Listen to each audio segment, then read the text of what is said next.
Episode 3 जहाँ से खत्म हुआ था वहीं से एपिसोड 4 कंटिन्यू होता है। पिकल और रेत्सु लड़ाई कर रहे होते हैं। रेत्सु पिकल को नीचे गिरा दिया होता है। ये देख के टोकू बुड्ढा और कैप्टन स्टार्डम खुश हो रहे होते हैं। तभी डॉक्टर मिश्रा बोलता है, मैं सरप्राइज हूँ कि रेत्सु और उसका कुंफू पिकल के आगे इतने टाइम तक टिक पाए। बट रेत्सु के अटैक से पिकल को कोई डैमेज लगा नहीं। जब हमने पिकल को अपने लैब में रख के एग्जामिन किया तब हमें पता चला कि पिकल पहले 4 पैर पे चल रहा था। फिर धीरे धीरे वो इवॉल्व होके 2 पैर पे आया। और पिकल का नेक बहुत स्ट्रांग है।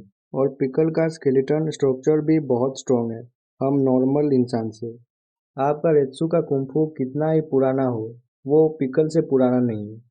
और कुंफू डिजाइन है कि 2 पैर वाले इंसान के लिए, लेकिन पिकल तो 4 पैर वाला जानवर है, जिसके कारण पिकल को कोई डैमेज लगा नहीं रेत्सु के कुंफू से।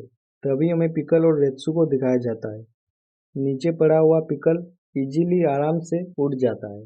देन वो किसी एक जानवर की तरह एक स्टैंड लेता है रेत्सु को अटैक करने के लिए अपने 4 पैरों से, जैसे कि एक लायन अटैक करता है।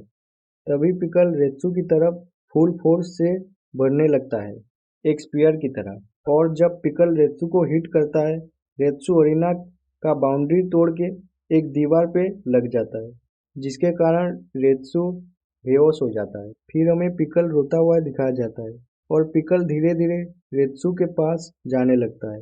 तभी टोकू बुड्ढा बोलता है, क्या ये रेत्सु को खा जाएगा?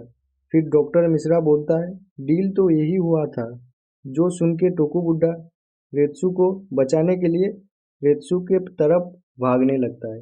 तभी टोकू बुड्ढा पिकल से रेत्सु को ना खाने के लिए बहुत बोलता है, लेकिन पिकल थोड़ी ना हमारी लैंग्वेज समझेगा। टोकू बुड्ढा पिकल से बोलता है, ये एक प्राउड वॉरियर है। ये बस तुमसे लड़ना चाह रहा था। तुम इसे नहीं खा सकते। इसे कैसे खाओगे? ये एक ईमानदार योद्धा है। पिकल, तुम तो इसके साथ दोस्ती करना चाहिए। और खास करके ये तो एक इंसान है, कोई खाने वाली जानवर या चीज नहीं है कि जो तुम खाओगे। फिर सडनली पिकल टोकुगावा को पीठ के पीछे ढकेल देता है और पागल की तरह चिल्लाने लगता है।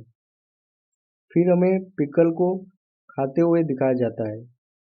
बट डॉक्टर मिश्रा उसके साथ लाया हुआ एक बेहोशी का इंजेक्शन पिकल को दे के उसे बेहोश कर देते हैं।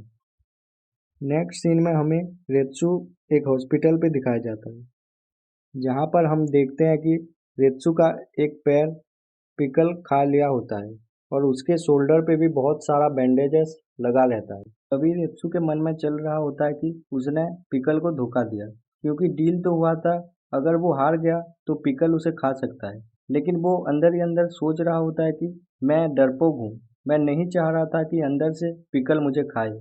मैं तो बस ऐसे ही बोल दिया था, मेरे पास इतना ताकत नहीं था कि मैं पिकल का खाना बनूं। फिर हमें बाकी दिखाया जाता है, जो कि रेत्सु से मिलने के लिए आया होता है। तभी बाकी बोलता है, तो ये सच है कि तुमने वो प्रिमिटिव आदमी या आदिमानव से लड़ा? रेत्सु बोलता है, हाँ। तभी रेत्सु अपने मन में जो भी बात चल रहा होता है बाकी से बोलता है, क्या हम जो भी बात बोलते हैं उसका कोई मीनिंग रहता है, या बस हम बोल देते हैं? जो हम बोलते हैं शायद वो हम कर पाएंगे या नहीं। ऐसे बहुत सारे कंफ्यूजिंग सवाल उसके मन में गूंज रहा होता है, जो कि वो बाकी से बोलता है। जो सुन के बाकी बोलता है, मुझे पता है कि तुम एक प्राउड वॉरियर हो और ये सब सोचना बंद कर दो। मुझे पता है कि तुम एक प्राउड वॉरियर हो, तो ये बातें जो तुम बोल रहे हो ये सब बेतुकी है।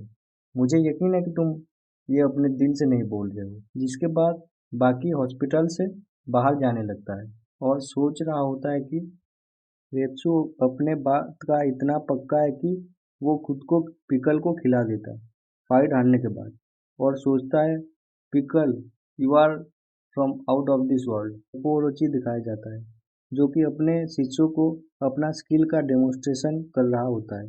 डोपोरोची एक आइस क्यूब को अपने हाथ से तोड़ देता है और उसके बाद एक मेटल वायर को अपने हाथ से बहुत ही क्लीन तरह से काट देता है कराटे की मदद से।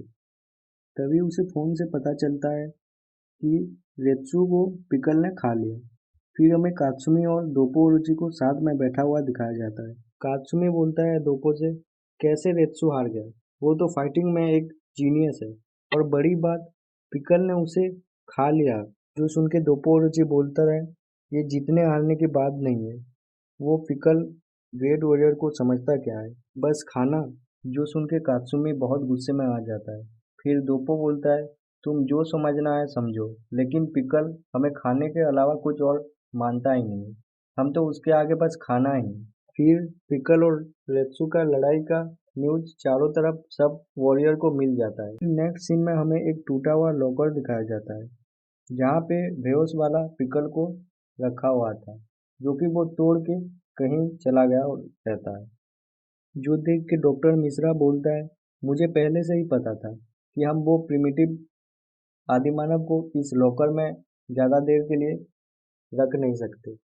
फिर हमें एक क्राउडेड प्लेस पे एक बंदा दिखाया जाता है, जिसको देखने में एक फाइटर की तरह लग रहा होता है।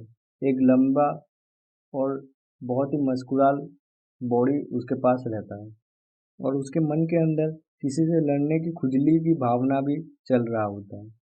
जब वो एक गली की तरफ मूतने के लिए जाता है, कचरे के ढेर से पिकल उसे अंदर खींच लेता है, और उसके सारे कपड़ों को पहन के वो क्राउड के अंदर चला जाता है।